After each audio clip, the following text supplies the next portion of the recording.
Understanding selection sort in Python.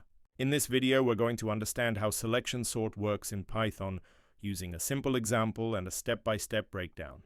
First, what is selection sort? Selection sort is a way to sort a list by repeatedly finding the smallest number and moving it to the correct position, starting from the beginning of the list. Let's walk through this Python code together. We start by setting suffix equals 0. This means we are starting from the first item in the list. Then, we use a while loop to go through the list until every item is sorted. Inside the loop, we use a for loop to look through the rest of the list from the current position to the end.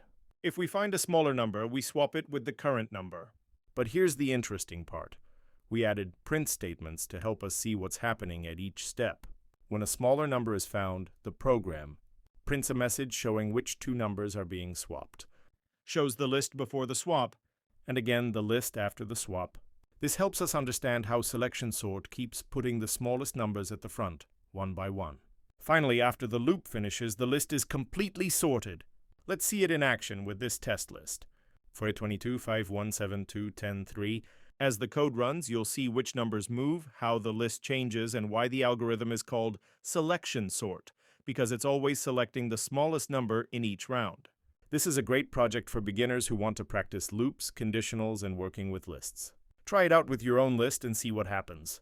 Like, subscribe, comment, and share.